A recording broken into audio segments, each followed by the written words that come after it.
Bonjour les amis, on se relaxe, c'est le printemps, il fait de plus en plus beau, malgré qu'il y ait du vent, un petit peu de vent, il y a du soleil, on commence à apprécier. Oh, on se relaxe pour pas péter les plombs, hein, sinon notre tête H24 serait chargée. Tous les problèmes par lesquels on passe, on est stressé. Voilà, je me prends une demi-heure, 1 heure. Et après, on arrange ce qu'on a à arranger. La maison, tout ce qu'on a à faire. Avant d'aller prendre de l'énergie pour la semaine à venir. La semaine à venir, comme je vous ai dit, on verra bien. Hein.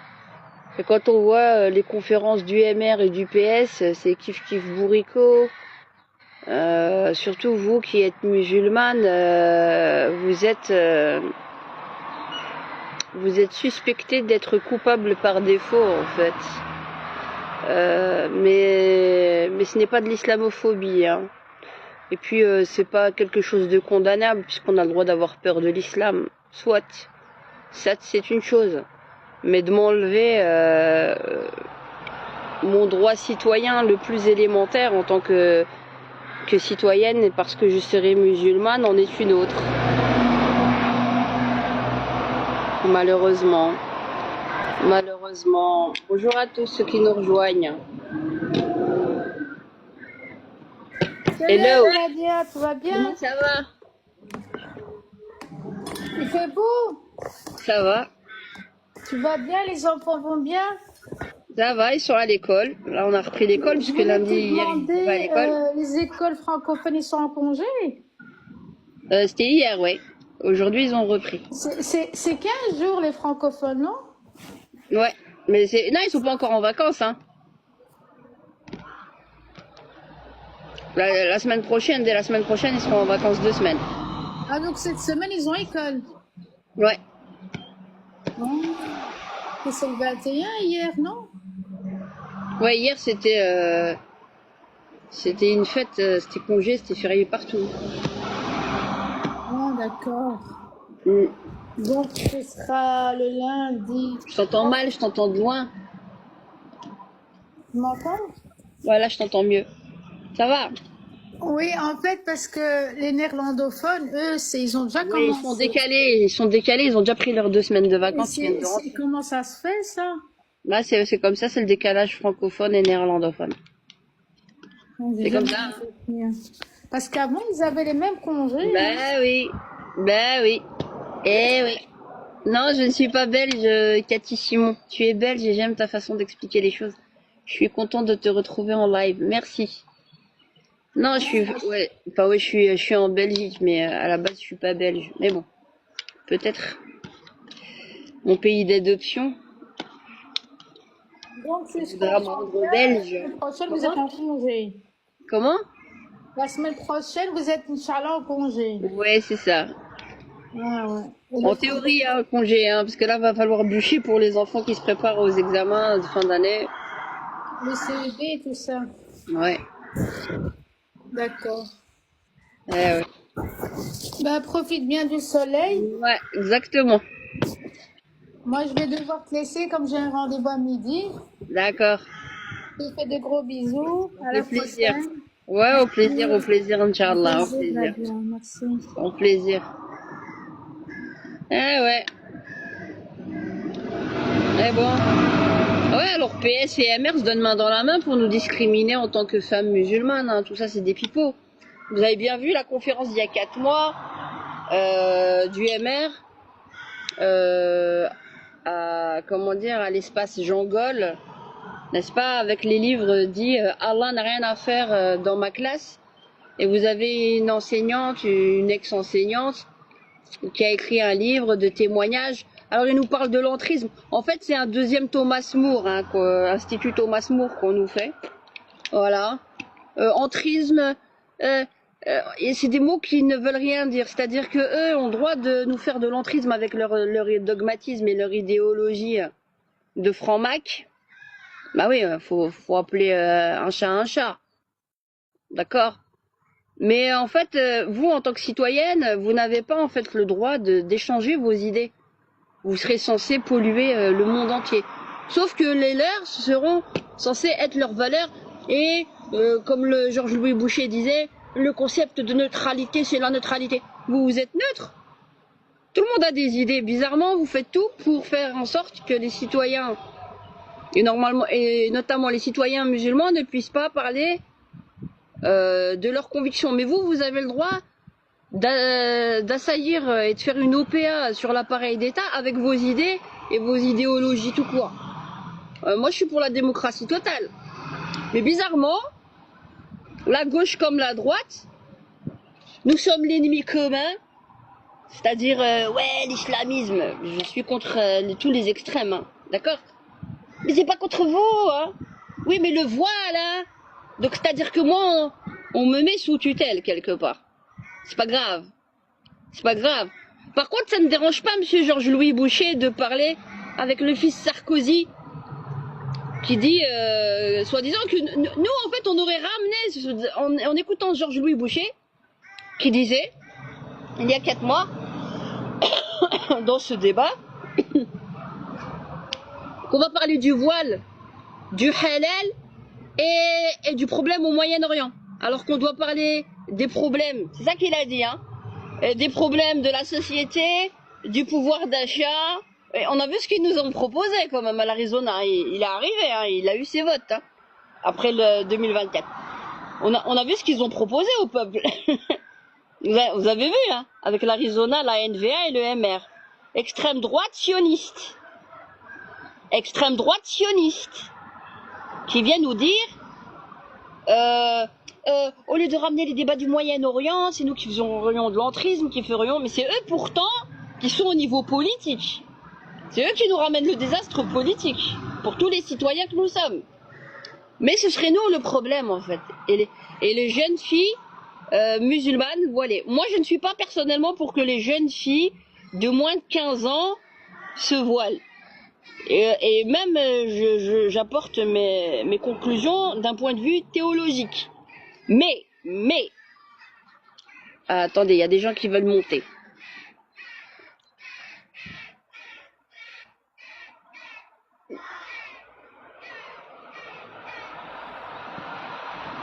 Bonjour tout le monde. Bouton, c'est pas vu. T'as fait un bouton, salam alaikum.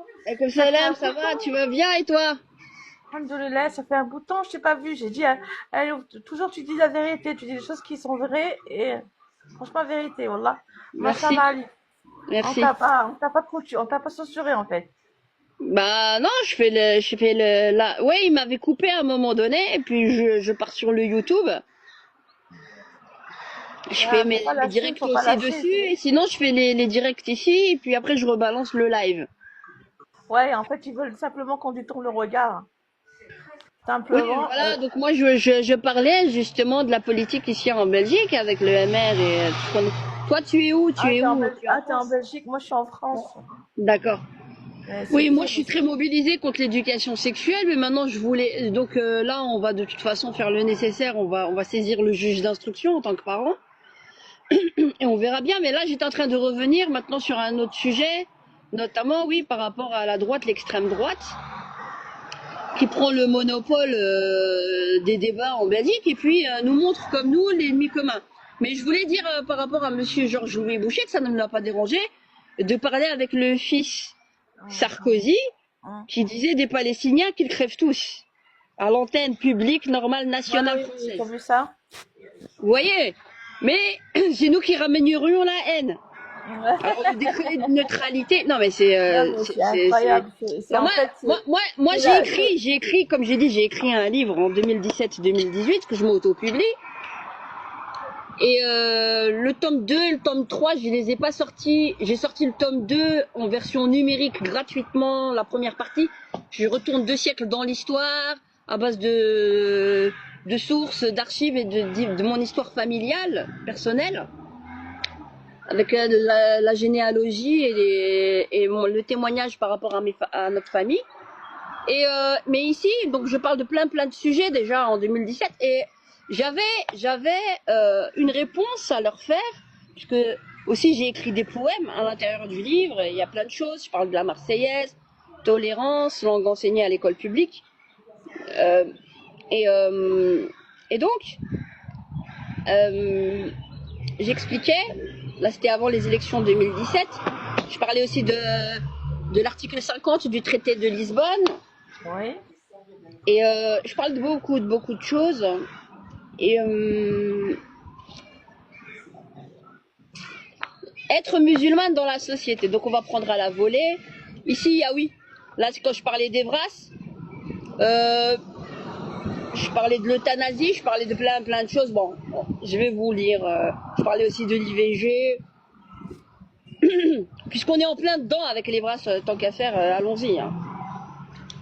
Donc en Belgique, les répercussions ne se sont pas fait attendre. À l'heure actuelle, l'IVG peut être demandé jusqu'à 12 semaines. Nous étions ici en 2017, hein, d'accord? Je parlais déjà de 2016. 12 semaines de grossesse. Après ce terme, il est considéré comme faisant partie d'un crime relevant du code pénal. Désormais, depuis moins d'un an, donc nous assistons à des débats visant à augmenter ce délai jusqu'à 20 semaines. J'exposerai un peu plus loin ce que nos politiciens belges nous ont concocté avec les ultra-féministes. Simone Veil a donc lancé l'idée de la débauche et de la perversion de l'éthique humaine. Ceci fut cautionné et reste encore cautionnable de nos jours. Le vrai pouvoir n'est pas celui d'écarter les jambes, car ceci est donné à tout le monde. Le pouvoir et le vrai respect est donné à la personne qui saura le plus les garder fermés et qui pense à utiliser son cerveau pour réfléchir. C'est cela, être responsable de ses actes. Certes, nous sommes humains, mais au nom de notre humanité, nous ne pouvons pas non plus nous laisser aller et ouvrir toutes les vannes. Les erreurs sont humaines, les cautionner devient un choix délibéré. On nous a dit avoir fait un bond en avant grâce à l'humanité de Simone Veil. En fait, elle n'a fait que cautionner la mort atroce de bébés, auparavant tués par des cintres et des aiguilles à tricoter, pour nous faire avaliser moralement une mort plus soft, pour tous ces êtres innocents. Une mort reste une mort, quelle que soit la méthode.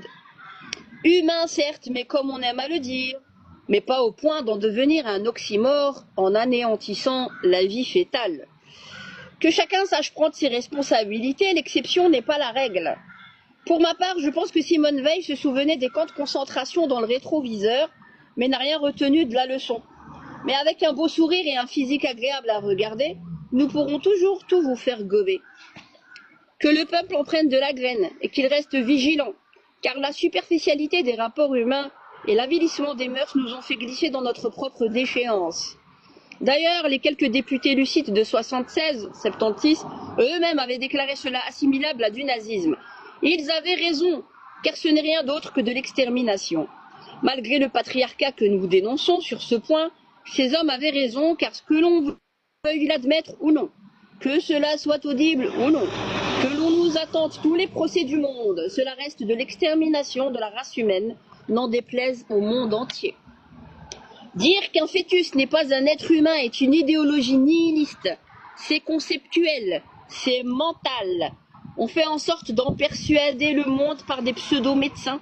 Pour autant, la viabilité d'une naissance ne remettra jamais en cause le statut de l'être humain. Un embryon d'1 mois n'a-t-il pas de cœur, de sang, de vaisseaux sanguins? Ou bien son utilité n'est-elle réduite que pour alimenter les réseaux de transplantation d'organes en se servant du placenta ou autre? Vers quelle destination nous mettons-on exactement dans cette société dite évoluée et civilisatrice? Aujourd'hui, des scandales éclatent dans le monde de la biotechnologie lorsqu'on se penche, sérieuse. Je relis à froid, ça fait très longtemps que je ne me suis pas relue. Hein. Donc aujourd'hui, des scandales éclatent dans le monde de la biotechnologie lorsque l'on se penche sérieusement sur ce qu'il advient de tous ces êtres mis en boîte dans des locaux à la puanteur inimaginable. Mais le scandale médiatique parti des États-Unis en 2012 n'a suscité chez nos concitoyens que quelques vagues bien timides d'indignation. Or, réalisez-vous qu'à l'heure actuelle, nous étions déjà en 2017 quand j'écrivais, à l'heure actuelle et depuis bien longtemps, ces embryons avortés se retrouvent dans nos assiettes en substitution à la gélatine, édulcorant et exhausteur de goût. Est-ce que vous le savez ça? Non. Savez-vous que la société Cenomix, avec un Y, Cenomix, ce n'est pas la seule.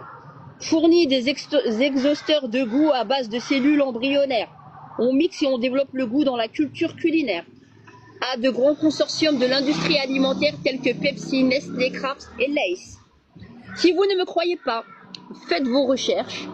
Les cellules embryonnaires exhaustives de goût sont plus connues sous le nom de HEK 293. D'autres dénominations plus sophistiquées encore cherchent à brouiller les pistes. Ce n'est pas une blague ou de fausses alertes conspirationnistes pour les Spielbergiens, juste une amère réalité. Nos vaccins, avant que nous soyons dans la crise Covid, j'ai écrit cela, nous étions en 2017. Je ne savais pas qu'on allait avoir tout ça. Mais qu'est-ce que j'avais écrit déjà à l'époque? Nos vaccins sont élaborés à base de reins de singe et d'embryons, l'aluminium, des caminis scandales à côté pour nous faire fermer les yeux sur les plus grosses couleuvres qu'on nous fait avaler. À ce propos, un excellent docteur en Belgique récemment décédé, monsieur Jean Pilette, a écrit 110 pages de rapport pour expliquer de quoi sont constitués tous les vaccins.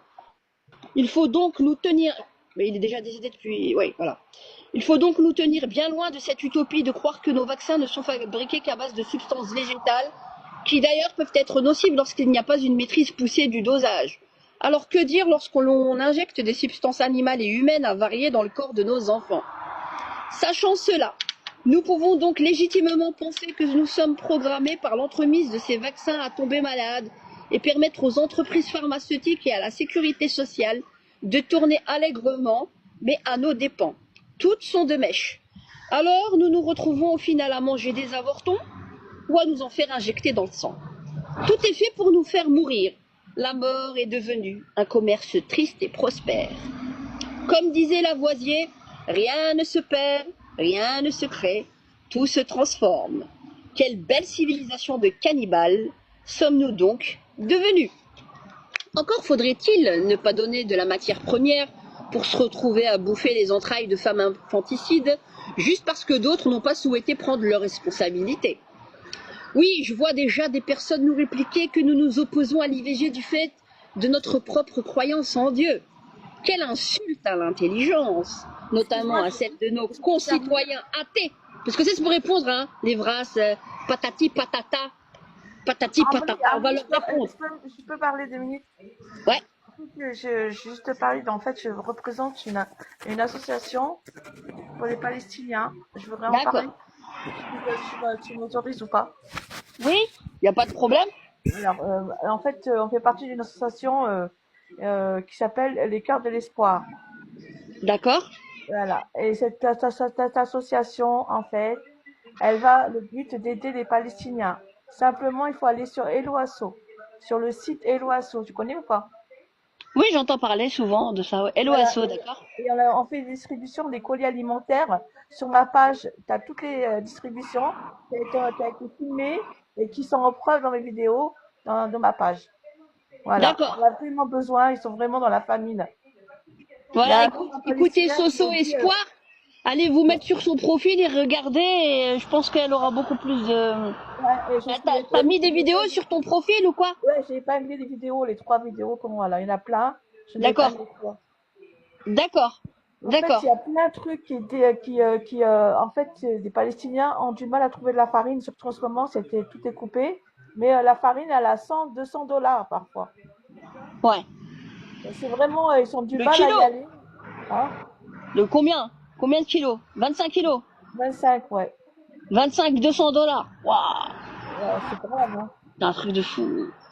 Et ils ont du mal, hein. Et parfois, ils la trouvent périmée, ils sont obligés à tamiser. C'est incroyable, hallucinant, en fait. On est obligé d'envoyer au moins 1000 euros, ça suffit même pas.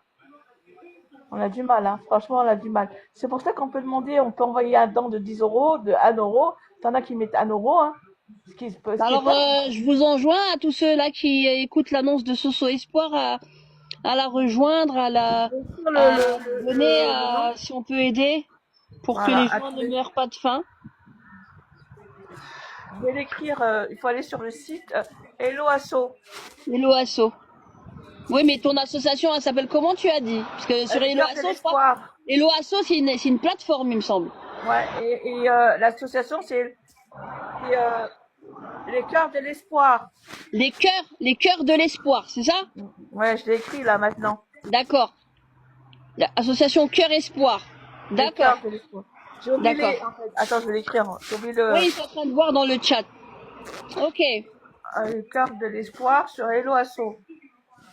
De toute façon, ce live-là, je vais le rebalancer et quand je vais le rebalancer, je vais mettre le... Voilà, c'est ça. Regarde, je l'ai bien Ok. écrit maintenant. Les cœurs de l'espoir, site Voilà, Eloasso. D'accord. voilà. Et franchement, Il n'y a pas de S à espoir. Il n'y a pas de S à espoir. D'accord. Les cœurs de l'espoir. Ok. Site Eloasso. les distributions, on les met en vidéo. Hein. D'accord. D'accord. Bah voilà, l'info est lancée. Voilà, Et le en fait maximum aussi, de ce monde qu'il et faut faire, n'hésitez pas c'est à que échanger. la Et à sœur, elle fait les marchés pour récolter des dents parce que les dents viennent pas par eux-mêmes. Hein. C'est clair. Voilà. C'est Et elle est obligée de faire des marchés en fait. Et nous, là, on a demandé même demander aux gens s'ils veulent mettre des tirelires au nom de l'association. D'accord. Et après, on récupère les tirelires dans les boulangeries, dans les commerces, voilà. D'accord. C'est vraiment très cher. 1 000 €, ça suffit même plus maintenant. Ouais. C'est fou, hein.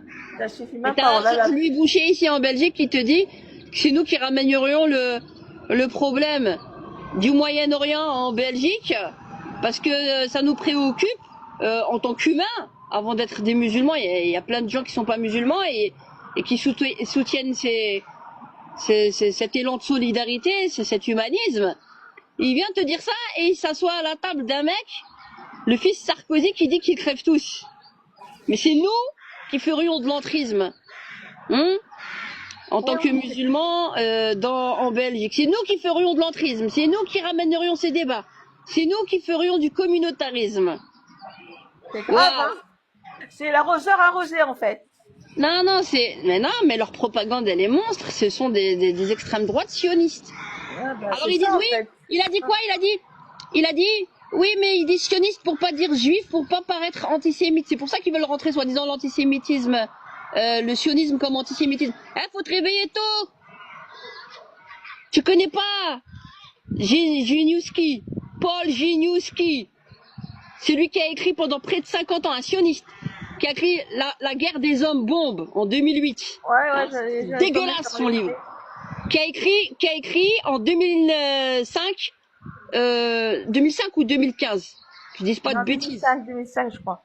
En 2005, l'antisionisme, le nouvel antisémitisme. Ça a été repris par les associations dites contre l'antisémitisme et qui sont sionistes et qui font faire la alia à nos compatriotes juifs pour leur dire oui, vous n'avez pas votre place ici, voilà, faites votre alia vers Jérusalem, alors que les Israéliens sont en train de déserter là-bas et qu'il y a même des juifs qui étaient allés là-bas pour faire leur service militaire ou bien faire de l'aide, pour faire de l'aide humanitaire et tout. En fait, quand ils partent soi-disant pour faire de l'humanitaire, ils vont dégommer du palestinien. Ces pseudo-associations qui aident à faire la alia, et c'est pour coloniser. Ils les emmènent dans des endroits et dans des ghettos en tant qu'Européens, d'accord, pour aller aller dans de la promotion immobilière, d'accord, sur des territoires occupés. Vous entendez? C'est une question pour toi, Amri. Comment tu te sens là-bas quand tu parles de ça? T'es pas attaqué? T'es pas touché? Non, j'ai pas peur. T'as pas été attaqué? Non, pas Parce que encore. nous, on a plusieurs sœurs ici en France. Elles ont été en garde à vue. On a été, même pour un commentaire, elles sont La garde à vue, c'est un trophée pour moi. C'est bien. Elle est en garde à vue, une sœur. On est beaucoup plus libre en Belgique pour le moment. Mais par contre, si on laisse prospérer des vipères telles que Georges-Louis Boucher, le MR des sionistes, la NVA à l'extrême droite, là oui, on va être tout autre. On est en train justement d'être gangréné, que ce soit avec l'Institut Thomas More d'extrême droite, que ce soit avec le MR, que ce soit avec le PS. Parce que quand vous avez un Mark Tendale, qui a toujours défendu, qui est un avocat, qui a toujours défendu la FWB, qui est un socialiste, qui a été le conjoint, je sais pas s'il est toujours, mais bref, avec madame, comment dire, son nom est parti. une grande socialiste, qui était pendant longtemps mariée avec lui. Bref, ils se réclament de gauche de la libre pensée et ils font des débats au nom justement de la démocratie, mais pour nous enlever un maximum de démocratie en tant que citoyenne. Et parce que je suis musulmane et parce que je me chale les cheveux. Notre ennemi commun, c'est l'islamisme, au-delà de nos clivages droite-gauche. Bravo, monsieur Huttendale. C'est pas votre fils qui luttait au PS pour les droits sexuels des jeunes et des enfants? Au PS encore en 2016? Ouais. Ah oui. Faut avoir de la mémoire. Faut avoir de la mémoire. Et ça me sert de mémoire. Tout ce que On je a dis une en sœur, je vidéo, sais pas, je sais pas si tu connais le tout ce que combat je de dis en Linda. vidéo, c'est aussi écrit ici pour pas que ça se perde. On a une sœur qui est en garde à vue, qui mène le combat comme une dame. Lorette Onkelings, merci Kamel. Voilà, c'était Lorette Onkelings, c'est ça. Tu as vu la sœur qui a un combat, qui mène le même combat que toi. Elle s'appelle Linda. Inda, j'ai vu. Ouais, J'ai vu, Linda ou elle Linda, a vu, je sais elle a été plus, ouais. emprisonnée, elle est emprisonnée pour 2 mois. Ouais, mais je comprends pas en fait. Et tout le monde Ouais, parle bah ouais, d'elle. y a rien à comprendre. Hein. Tout le monde parle d'elle, tout le monde la défend et y a rien à faire. Y a rien à faire. Ils veulent pas la faire sortir de prison en fait. Et aller en prison, c'est un trophée. Pourquoi? Mais Parce non, que t'es résistante. c'est une résistante. C'est Le une président résistante. d'Afrique du Sud, Oui, c'était qui? Nelson Nelson Mandela. Mandela. Combien Ouais. d'années de prison il a fait avant de devenir président? Je sais pas, plusieurs années. Voilà. T'as tout compris. Mais nous, on n'est pas la même génération. Là. La génération, là, la grande graine, là. C'est une grande graine sioniste, là, mondiale, là. Là, Mais c'est vraiment. pourquoi on a la gangrène, justement? Eh ben, faut désamorcer, faut se On parler. n'arrête pas, on n'arrête pas. Allah, Là, on va se parler, Allah, on va se parler crûment Wallah, on pour dénonce. retrouver la On véritable dénonce. démocratie Wallah, j'ai entre nous. reçu un blâme dans ma page, là. Parce que Non, je mais suis en train de dénoncer tous les crimes qu'ils font là, sur la Palestine, je les dénonce. Mais écoute, là, je vais reprendre ce que j'étais en train de faire. On va continuer. Un jour, on fera un truc spécial Palestine, si tu veux. Et on prendra vraiment notre temps. Et je t'invite, pour pas que forcément que ça saute sur le TikTok ou quoi, je reprendrai la radio que je faisais habituellement sur mon YouTube. Le voile, de quoi je me mêle, en fait. Le vendredi et le samedi de 22h à minuit. Je reprendrai mes émissions habituelles que je faisais sur ma chaîne Omri sur YouTube de 22h à minuit. Et le vendredi, c'était autour de l'islam, mais pas forcément théologique, mais global. Et le samedi, c'était à vous la parole. Donc on parlait vraiment 100% sur plein de sujets, quoi. Tu lis les commentaires ou pas là en bas là? Ouais, sujet par sujet. Dommage que tu portes le voile à moitié. Pourquoi? Mais je parle de ça aussi. De la théologie, de l'islam. Vous allez tous prendre chez moi. Vous allez tous prendre cher. Je vous le dis. Faut être démocrate ou c'est pas la peine. Pourquoi cette question revient maintenant? Ouais. C'est quoi je me mêle? Non, c'est bon, laisse-les, mais t'inquiète, ils me connaissent pas. S'ils regardent mon YouTube, ils vont voir la sorcière que je suis. Je vais. Je te connais, je te suis depuis un bout de temps. S'ils ont les cheveux frisés, je vais les défriser. S'ils ont les cheveux lisses, ils vont boucler. Non, mais je te connais depuis un bout de temps, t'as dû répondre là et t'as toujours bien parlé. T'étais en voiture, tu prenais toujours des trucs.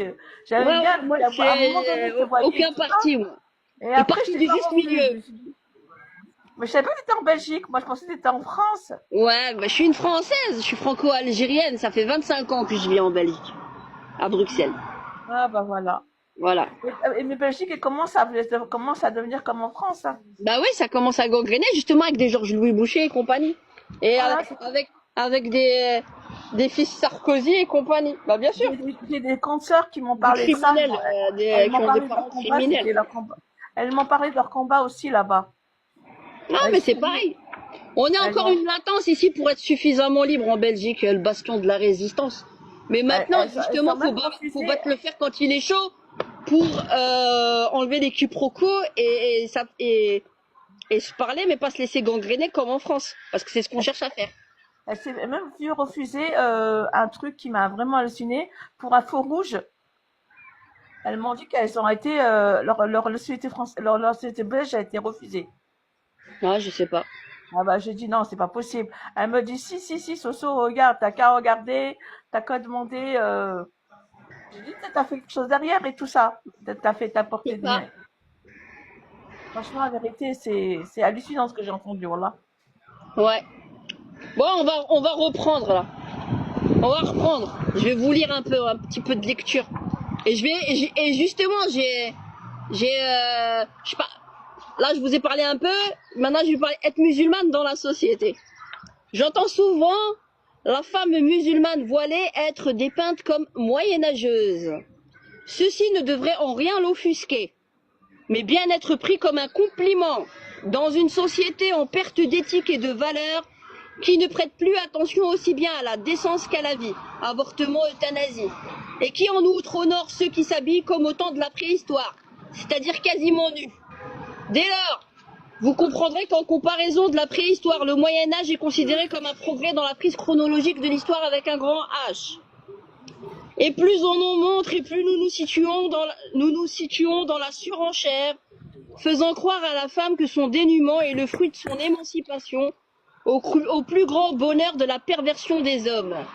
On entendra toujours des personnes nous dire « ce sont non-valeurs, non-valeurs », une sorte d'expression fourre-tout, comme si du fait de mon appartenance à la religion musulmane, les valeurs éthiques que je défends devenaient incompatibles à une société qui préfère avancer sans frein, assumant de sombrer dans un délitement complet, devenant même pour ce qui est de l'élite totalement déjantée. Nous sommes pointés du doigt, comme si notre obsession serait d'islamiser le monde, comme si cette éthique n'aurait jamais fait partie de l'histoire avec un grand H de notre Europe, de notre France, de notre Belgique. Je leur rajoute ça, parce que ça, je parlais surtout par rapport à la France.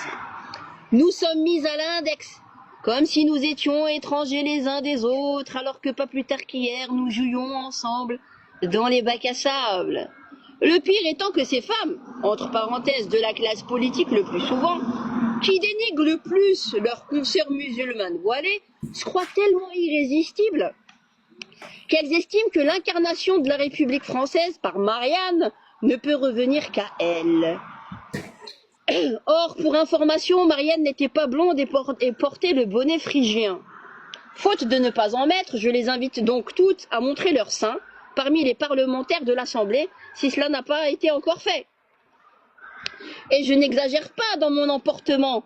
L'hôtel Matignon, avec les secrets d'État dévoilés au fil des ans par les journalistes politiques, ressemble plus à un hôtel de passe qu'à un vrai lieu de gouvernement. Et après cela, ces hommes et femmes d'État se permettent de nous faire la leçon et la morale. Nous ne vous payons pas pour vous envoyer en l'air avec l'argent du peuple et dans nos bâtiments, chère classe politique. Aussi, avant de me mettre au centre de tous les procès, parce que je me châle les cheveux, il faudrait raviver la mémoire de certaines personnes. Tant qu'à faire, pourquoi ne pas penser à traîner Joséphine, femme de Napoléon, au tribunal, pour avoir rendu le voile de Cachemire à la mode dans toute la France. Son appétence pour ce tissu allait jusqu'à en avoir près de 400 dans sa garde-robe, ses voiles se vendant jusqu'à 12 000 francs l'un. Les petites gens se battaient pour avoir chacune le sien, au point que l'Empire français en était venu à développer son propre Cachemire à Auteuil et Bézancourt. C'est à se demander qui sont les pauvres filles et les pauvres gars incultes. Ce n'est pas un jugement, mais un constat affligeant. J'en éprouve sincèrement de la peine pour eux. Comme quoi, il ne faut pas oublier que les lois de la relativité ne sont jamais unilatérales. Voilà, on va arrêter aujourd'hui. Je pense on va clore. Ça va, les amis? Allez, on va prendre le soleil. Ah, prendre le soleil. Aïe, aïe, aïe, aïe. Purée, on est entouré que par des incultes. J'en ai marre. J'en ai marre, j'en ai marre, j'en ai marre.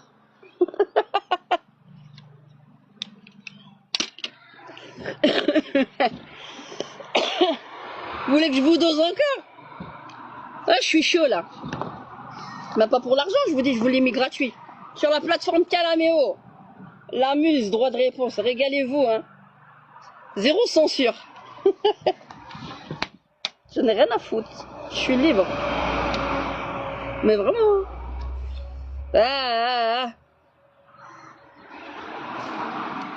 Je vais vous lire un poème. Et vous lire un poème. Moi. Coucou. Je vais vous lire un poème. Toi, l'amigo.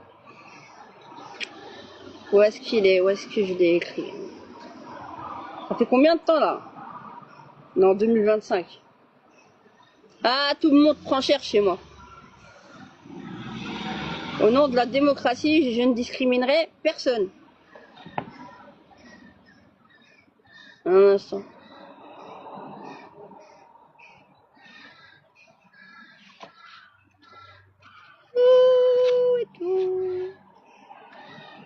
Est-ce que c'est là ou c'est dans le tome 2? Non, c'est pas dans le tome 2. C'est dans le tome 1. Aïwa. À la classe politique. Je répondais à la classe politique. Ah oui, c'était ici, les blondes d'hier. C'est là? Ouais, je répondais à Zemmour ici.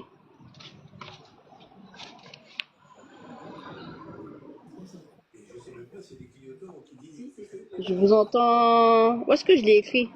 Excuse-moi, je vais te laisser, j'ai des choses à faire avec les enfants. Ouais. Et Au plaisir. franchement, bon courage, hein. Bonne continuation, Ouais, toi aussi plaisir. là en fait. Merci. Mashallah, Alika. Ok, merci. Au plaisir. Allez, au plaisir de partager encore de la lecture. Hein. Allez, bonne journée, je reste en bas, j'écoute. Merci. Merci. Voilà, je vais vous lire ça. Les blondes d'hier. Les musulmanes voilées sont devenues les blondes d'hier sur lesquelles tout homme fantasmait. Mais comment la dévêtir?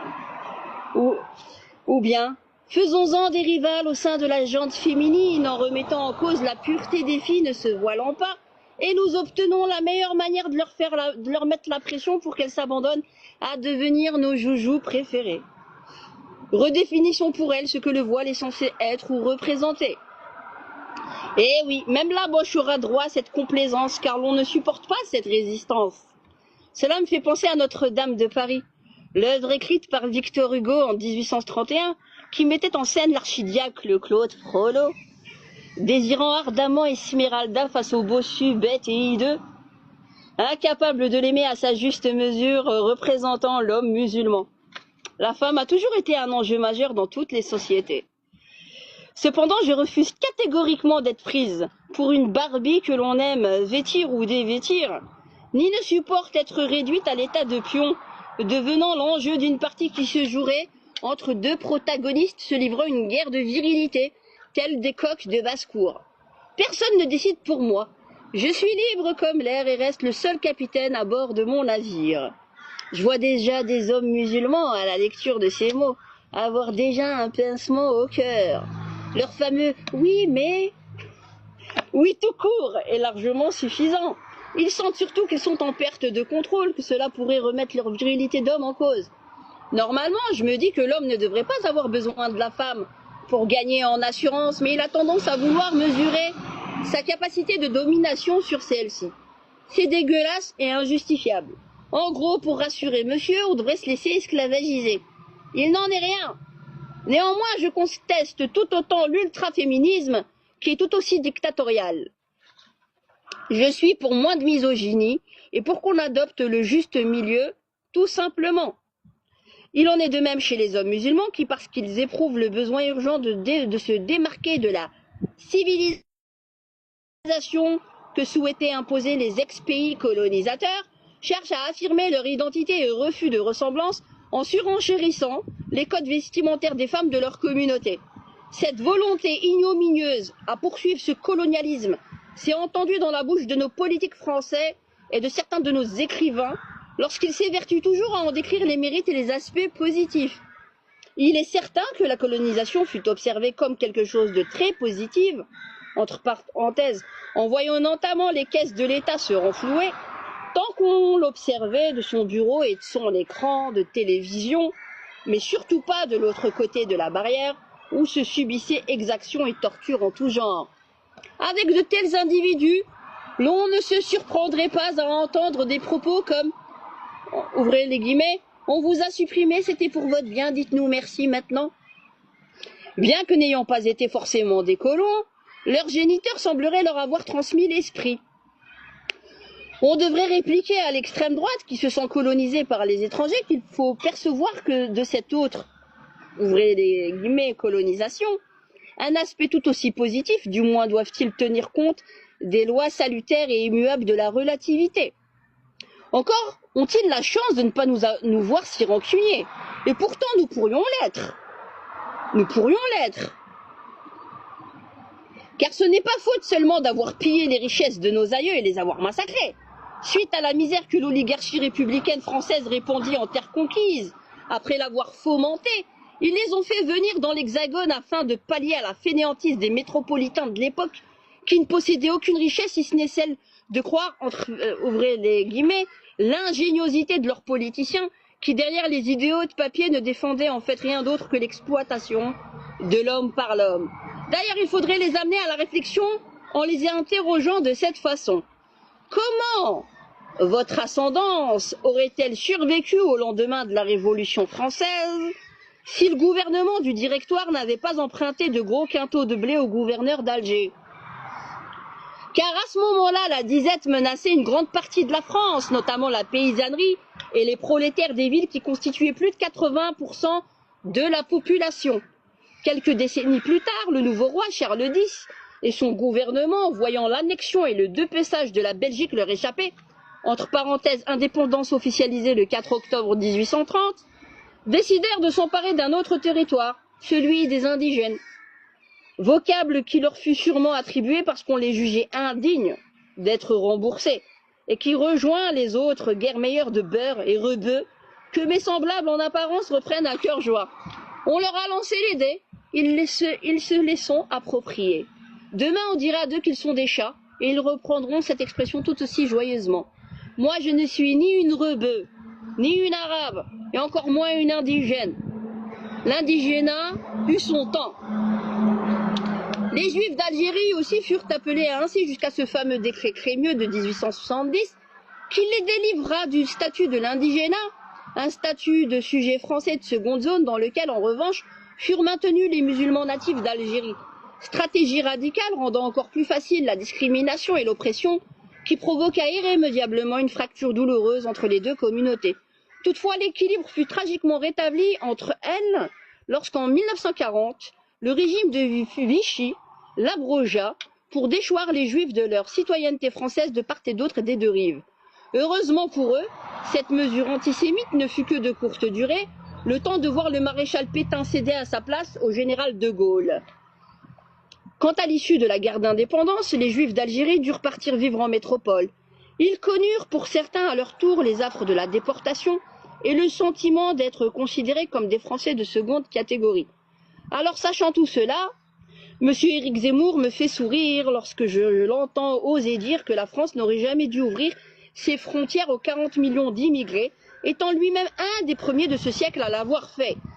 Le même qui oublie comment ses ancêtres juifs se sont fait refouler des terres andalouses, fuyant la terrible inquisition, l'extrême droite terroriste, entre parenthèses, de l'époque, après avoir été chassés des différents royaumes français qui n'en avaient pas voulu non plus. Dès lors, le Maghreb avait été un refuge pour eux, une terre d'asile, où il faisait bon vivre en compagnie de leurs frères musulmans. Ceux qui disent que les Juifs y vivaient mal sont des menteurs. Il n'y a qu'à regarder les synagogues existantes et les archives d'art qui témoignent du contraire. Seuls les Juifs qui s'étaient ralliés à la France coloniale, durant la guerre d'indépendance algérienne, s'attirèrent le courroux des Moudjahidines. En revanche, ceux qui avaient choisi l'autodétermination de l'Algérie, ou du moins avaient gardé une attitude neutre, furent épargnés. Un excellent ouvrage d'Yves Courrière, Le temps des léopards, relate en détail les moments cruciaux des années 1955 à 1957 de la guerre d'Algérie. Entre autres, la participation de ces juifs qui avaient pris part à la résistance algérienne, tels que le moudjahid Daniel Timsit, un juif algérien patriote qui fabriquait les bombes de la résistance, et notamment celles que transporta Hassiba Ben Boualé en plein Alger. Aujourd'hui, l'Algérie n'a été française que lorsque cela arrange les intérêts de certains. Elle n'intéresse les esprits épris de conquête que lorsque certains, nostalgiques et meurtriers pieds noirs, libèrent leurs paroles décomplexées en faisant fi des souffrances que cette horrible guerre a engendrées. La seule chose qui semble compter pour eux, c'est de trouver une opportunité qui laisserait libre cours à leur plaisir insatiable. Et je rajouterai à l'encontre du même polémiste, ce n'est pas être citoyen musulman qui est un oxymore, mais votre pensée encombrée, monsieur Zemmour. Par pur altruisme, je ferai de la défragmentation et un peu de ménage pour que votre rame mentale ne sature pas et puisse à l'avenir bien ranger les dossiers. Tout comme j'aimerais le faire aussi sur les cerveaux des politiciens irresponsables qui osent tenir des discours insultants sur les militaires français de toute ascendance, alors que ces derniers ne font que protéger le pays.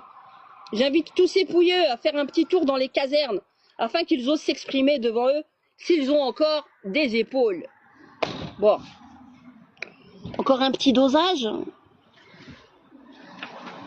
Encore un petit dosage. Bon, on s'arrête. Hein, quand je suis prise là, ça...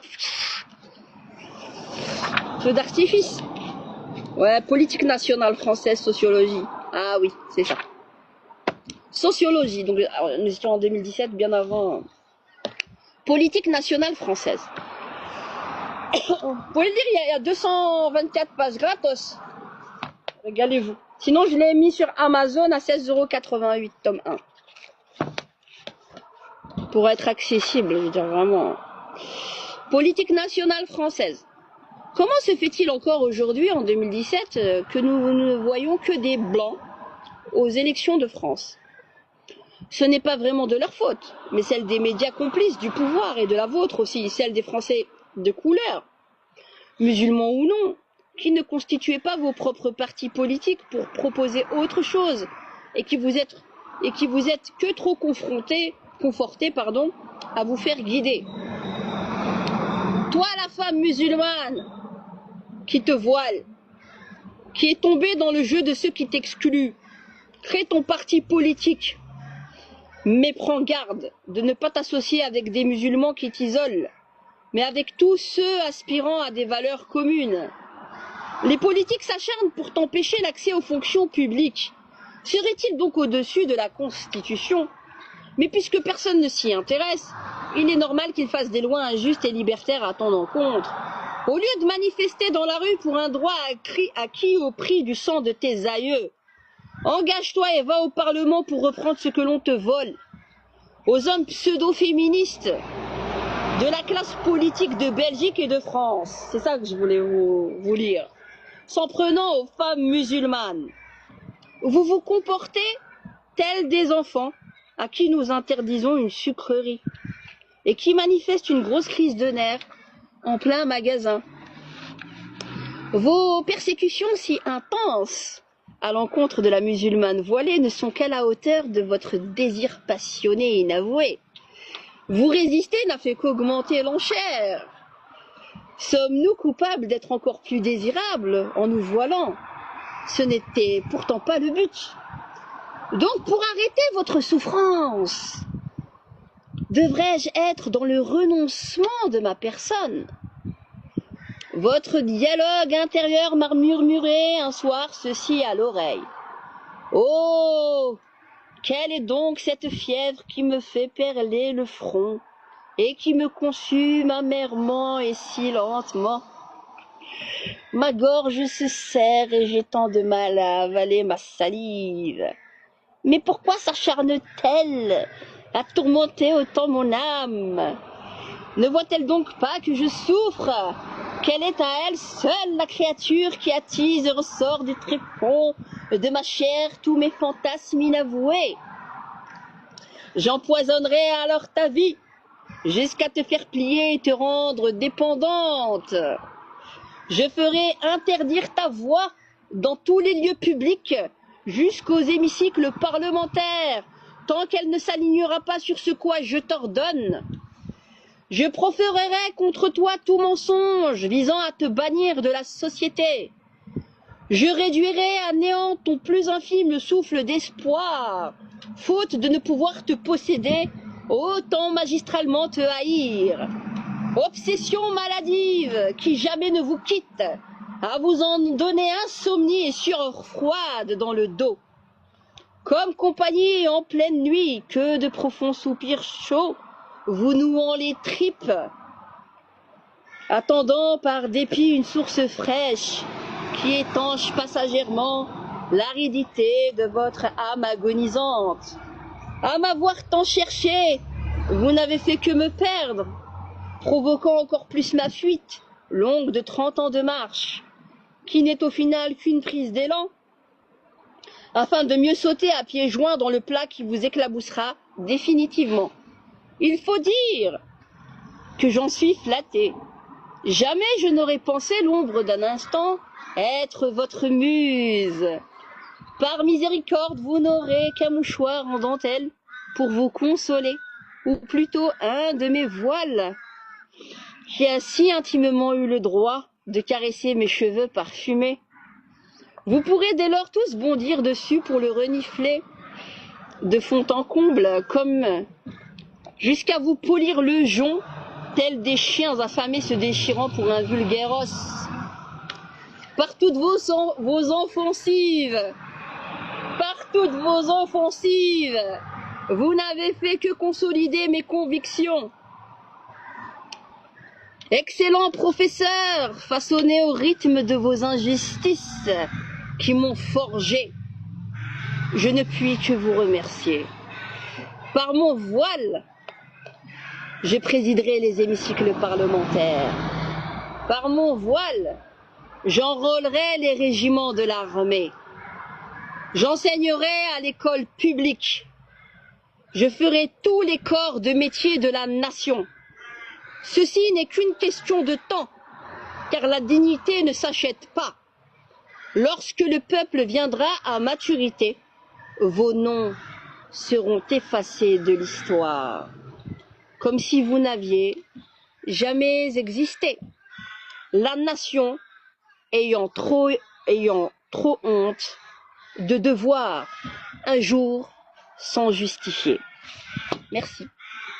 Bonne journée les amis. Lecture gratuite. Calaméo. La muse, droit de réponse. Radiaou Lepsir. Au plaisir.